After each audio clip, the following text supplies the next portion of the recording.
3 trillion tayo ngayon eh, no? So 10% is 300 billion. So it's about 3% of the budget, no?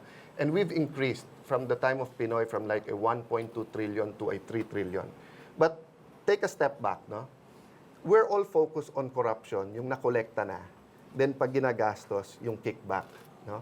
But people don't see the bigger corruption, which is in the collection. If you ask the World Bank, for every peso collected, 2 pesos ang hindi collected. So smuggling and tax evasion is the bigger problem. Now, what do I mean by that? Kung halimbawa ako smuggler that I have 100 million na babayaran in tax, I'm importing 1 billion worth of goods. At ikaw ang customs commissioner, no? I'll not tell you, Brad, bayaran ko na yung 80, bigyan kita ng 10, tipid ako ng 10. Hindi mangyayari yun. Ano sabihin sa'yo, Brad, bayad ako ng 10 na may resibo, bigyan kita ng 20, tipid na ako ng 70. So, ganun kalaki nawawala sa atin. So, that's why the law enforcers, the NBI, the police, if we have to have a kind of secret service, no? Hindi yung bantay sa presidente, kung hindi yung sa treasury, di ba? Yung mga white collar, yung financial forensics, no? Parang yung kay Napoles, di ba? Actually, nagkaroon lang tayo doon ng whistleblower. But actually, if you had a forensic scientist na financials, they would have followed the money eh. And they would have seen, bakit ba sa dami ng pork barrel, dito lang napupunta sa 3 o 5 NGO na to, no? So there's a lot of things that we can do, including crime labs, that have been my project the last 10 years. So what we can commit, no? It won't be a bara-bara, siga kami, buo loob namin kind of administration. It will be very tactical, very strategic. We believe it's like dominoes, you know. Each domino can move over another domino that's 50% bigger. So I was reading this book, yung The One Thing, no? Do the one most important thing. Sabi niya, kung tama gawin mo, yung domino mo, pabaksak mo yung mas malaki. By the time you're on the 23rd domino, from a 2-inch domino, no? Kaya mo nang pabaksakin ang Eiffel Tower. And by the time you're on the 57th, kaya mong abutin na yung buwan. No? So, we really can't target right away na. Halimbawa, 12% na tayo, GDP, GNP next year. Hindi. Meron kang mga kailangan gawin. Peace is one of them. By simply having peace in Mindanao, another 2% in our GDP. 2% by just having peace. Okay, sir, bago tayo malihis sa Mindanao, since andun na rin tayo sa topic, ano yung concrete plan ninyo ni Duterte para sa hinaharap nating problema sa SSS? Okay. We don't believe in problems not being put together. No? Ano ang problema sa SSS? You put up SSS because habang malakas ka pa, magtrabaho ka, mag-contribute ka, para pag nag-retire ka, may pangbahay ka, pangkain, panggamot mo. At mas malaki yung panggamot. Okay. Ngayon, may PhilHealth ka rin. Na kung sa TV mo papanoorin, lahat daw ng tao may PhilHealth o 87%, pero pag nasa field ka, 30-40% wala. Kung sa TV mo papanoorin, zero billing.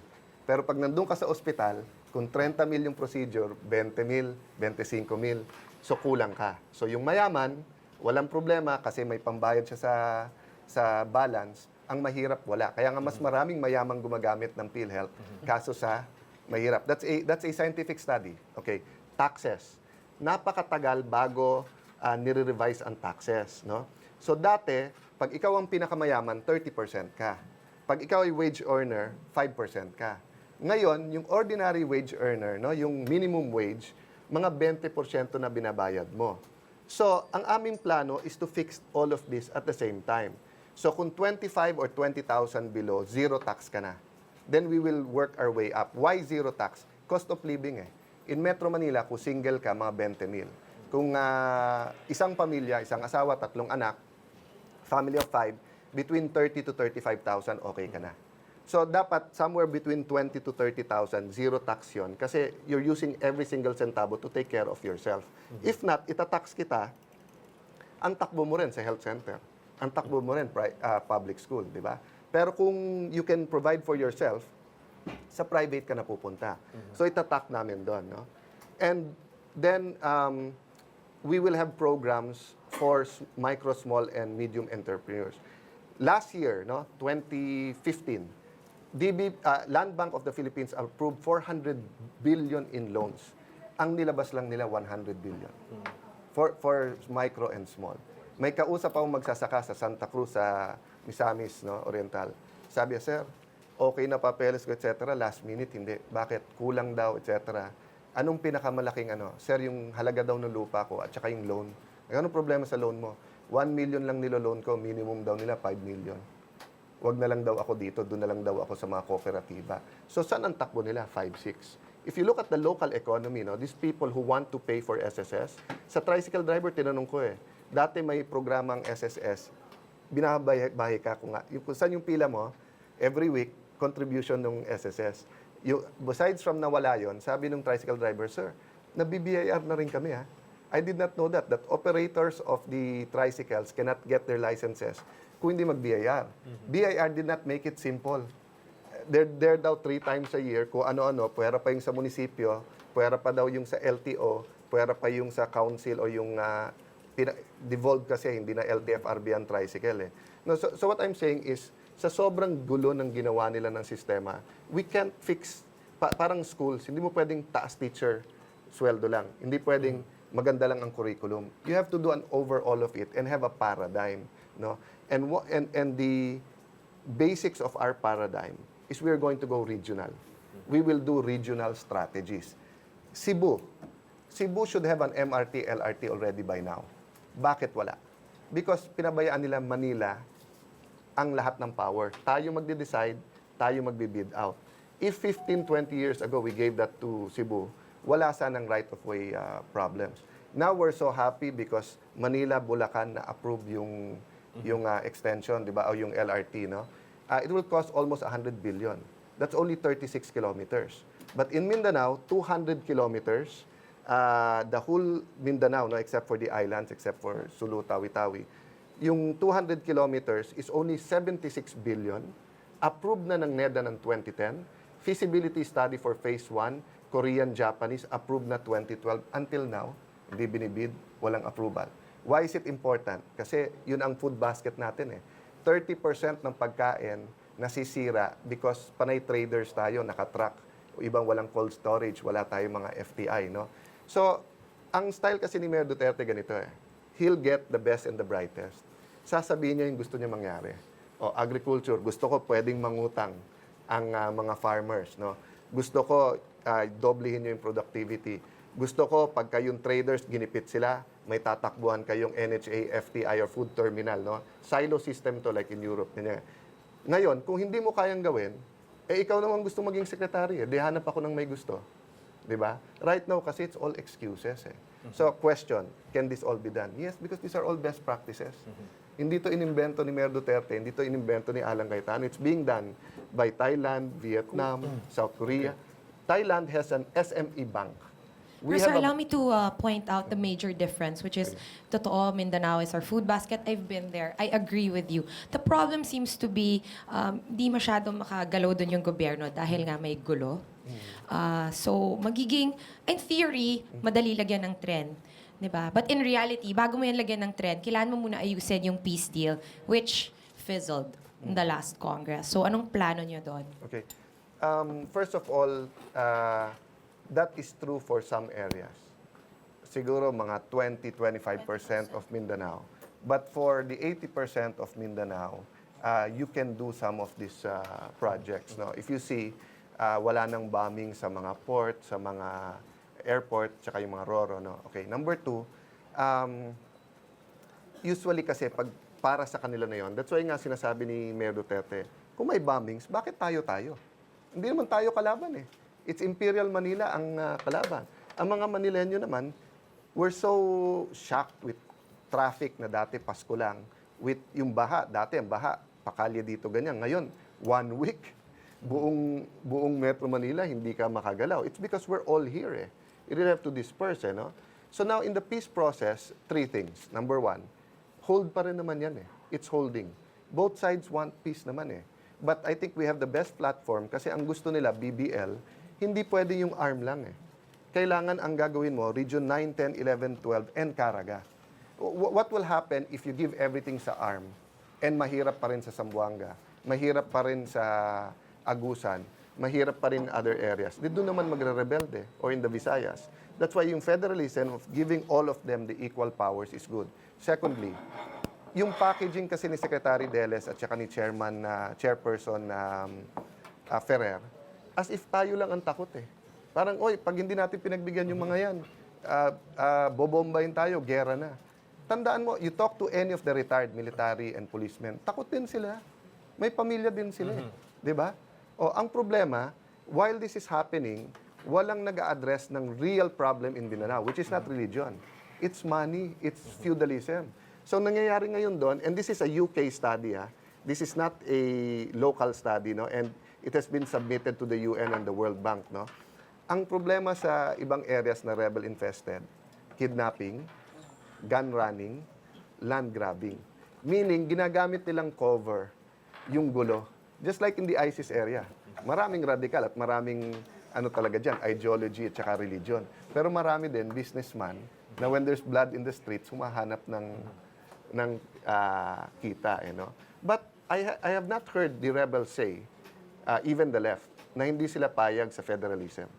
So, ang sabi lang nila, eto ibigay nyo sa BBL. But if you're gonna give it to others, okay din. Sir, yung hindi pagpasa ng BBL, do you think that the government won, the people won, na hindi na ipasa ito? And then, kagaya ho ngayon, tuloy-tuloy ho yung bakbakan, inkwentro ng hindi nga MILF, BIFF, may mga ongoing skirmishes doon, may mga evacuees. So, you think na hindi na ipasa ito, we got something from this? Okay. Let me go a step backward now. People wake up, whether you're in Luzon, Visayas, Mindanao, na ang gulo-gulo ng buhay. Di ba? I mean, in your early radio program, di ba? Hindi yung, wow, it's a good morning, magandang umaga, sarap ng pandesal ngayon, mura, kahit umulan-ulan, medyo malamig-lamig, wow, ang courteous ng ganito. No, you wake up, nako, 2 oras bago ako dumating sa opisina. Nako, pagdating doon, uutang muna akong 5-6 kasi ubos na ang pamasahe ko. Pagdating mo sa gabi, rather than, wow, nandito na pamilya ko, oy, wala pa si Junior, wala pa si ate, oy, pag 10 o'clock na, hindi pa nagte-text, nako, na-hold up kaya yon, nahulihan kaya ng ganyan. So, di ba, it's, ang gulo ng, ng isip natin because there's no order. So, definitely, fixing the problem with the left and fixing the problem with the Moro, no, and the some extremist Muslim groups, no? Kasi remember, with some moderate Muslim groups, ayos naman eh. In Maharlika, we have 60,000 Muslims in one village and a couple more in others. May harmony, no? Ang head ng security namin is a Muslim, yung Public Order and Safety Office namin, no? Now, yung question mo directly, to answer it directly, did we win or lose by not approving it? Ang problema, the government never put us on a win-win situation. Secretary Deles and Chairperson Ferrer overpromised to the MILF. Lahat ng hiningi nila, ibinigay, no? And undoable. 1 member in all constitutional bodies, 1 senior official in all departments,